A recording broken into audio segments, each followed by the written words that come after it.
Não tinha nem manteiga. Mas Papai do Céu olhou por ti, hein, ali, cara? ali olhou. Aí um outro diretor ia para Recife fazer não sei o quê e falou, pô, tem um moleque novo aí e tal, quem é? Tinha 2 moleques na época. Um era o Castrinho, que era um sucesso. Rapaz, Castrinho, eu fui ver ele no teatro, eu ficava de boca aberta. Falei, puta, esse cara é demais. Esse Castrinho está na Record até hoje. Depois ele fez a escola do professor Raimundo, depois ele fez A Meu Pai Pai, lembra? Com o Chico Anísio. Era um cara fora de série, até hoje, ele é muito bom. E existiam esses 2 caras aí que o pessoal elogiava e tal.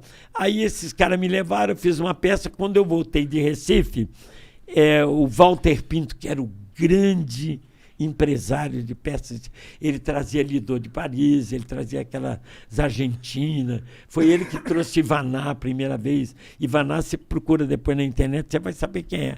Foi o grande travesti do Brasil, primeiro. Era uma coisa assim maravilhosa, né? Aí esses caras me contrataram lá para fazer o Teatro Recreio. E todo dia tinha um cara que assistia a peça. E eu ficava olhando e perguntei, por que? Será que ele tem alguma namorada? Porque, pô, na minha peça tinha acho que 60 mulheres. Era mulher que entrava de biquíni, mas que entrava sem nada e tal. Teatro em revista, né? Aí o cara falou, não, esse é um dos diretores lá da Tupi. Eu falei, pô, mas ele está todo dia aqui. Tá? Um dia eu vou saindo e ele está lá fora me esperando. Ô, Dedé, eu queria falar com você. Eu falei, seu Arnaud, né? Pô, sabe meu nome? Sei, todo mundo aí sabe que você é o Arnaud da Tupi. Tá? Pois é, eu queria te fazer um convite aí. Eu falei, para quê? Eu vou te explicar. Nós temos um rapaz aí que veio do Ceará. O nome dele é Antônio Renato Aragão. Ele veio do Ceará e ele está até com a família e tal, mas ele não funcionou bem. Ele veio lá do Ceará. Eu acho que o padrinho dele era um dos... não é dono, como é que chama esses caras? É tudo sócio. Um dos donos, né? Não sei, tudo sócio. Cotista, não. Sim, sei lá, uma coisa assim. Acionista, é isso. Acionista. Isso. Pô, tu não erra um, hein, cara? Ele era um dos acionistas e pediu para trazer ele para cá. Aí o Arnaud falou, fui conversar com ele, o Arnaud já escrevia para o Chico Anísio. O Arnaud era uma capacidade única, assim. Ele falou, eu fui falar com ele, Dedé, e ele falou o seguinte, ele está muito acostumado a trabalhar com um cara do lado dele. E ele não está se adaptando muito sozinho. Eu falei, posso ver esse cara trabalhar? Ele falou, pode, quando ele trabalha tal dia eu vou lá. Mas não fala nada, eu fui lá. Porque era tudo com auditório, era ao vivo, essas porra. E eu fui lá e vi. Falei, Arnaud, esse cara não é ruim não, cara. Ele está fazendo coisa errada. Como coisa errada? Botaram o cara para dançar, cantar. Não é a praia dele, não. Eu estou te dizendo com um olhar de palhaço de circo. Mas ele é engraçado, cara. Ele tem uns trejeitos, umas coisas muito engraçadas.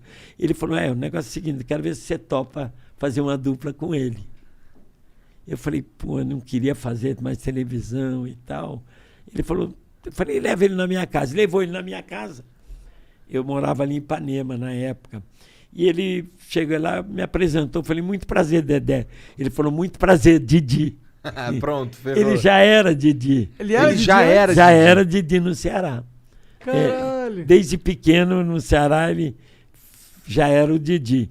Aí a gente deu risada com essa situação. E ele te trouxe os textos aqui. Eu falei, deixa eu dar uma olhada. Aí peguei o texto. Falei, pô, cara, quem escreve isso aqui? Ele falou, eu. Eu falei, você que escreve isso? Cara, se um dia você conseguir fazer o que você escreve, falei, você vai ser o maior comediante do Brasil. E ele falou, você tá de sacanagem. Então, eu tô falando sério. Ele era bem nordestino, bem com uns taquezão mesmo. E aí, Arnaud, vamos embora, vamos fazer junto. Eu falei, mas eu queria escrever junto com você e tal.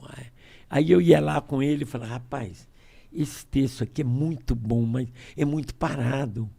Que eles ainda estavam usando humor de rádio. Os artistas chegavam e ficavam em cena parado, não mordia. Falei, aqui, ó, a gente pode dar um tapa na cara, o cara cai. Mas como eu vou fazer isso? Deixa comigo, isso é comigo. Aí explicava, falei, assim que dá o tapa, você rola assim. Não, não cai assim que você se machuca. Peraí, você tem que calçar com a mão. E fui dando essas dicas. Rapaz, fizemos o primeiro quadro, foi um estouro. O primeiro quadro que Foi nós na TV? fizemos... Era um nome, um programa? A TV era um quadro Tupi. aonde? Chamava Aiurco o programa. Ah, legal. Aí fizemos o primeiro, foi uma porrada.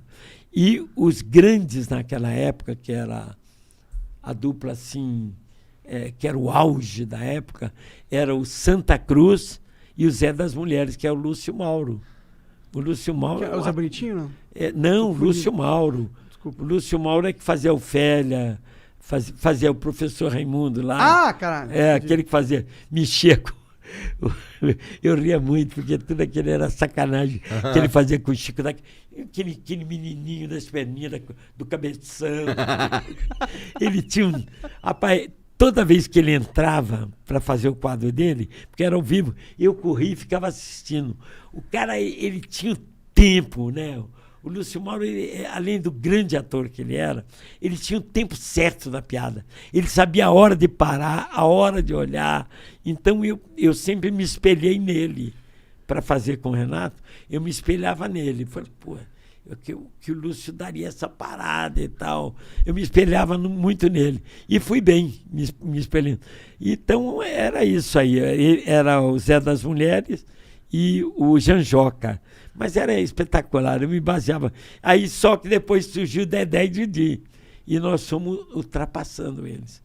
Porque a gente levava a porrada, caía no chão, pulava pela janela. Que era o humor do palhaço de circo.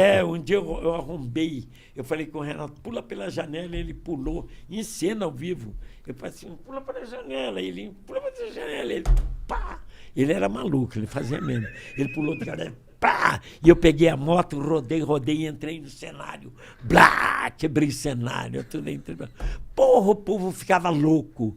Eles se levantavam, era o único comediante que eles levantavam para aplaudir e a plateia gritava. Aí no outro domingo a gente entrava, a plateia... Êêê! Aí começamos a pegar. A única coisa ruim foi que no dia de receber eles descontaram no meu salário do Renato Cenário, né?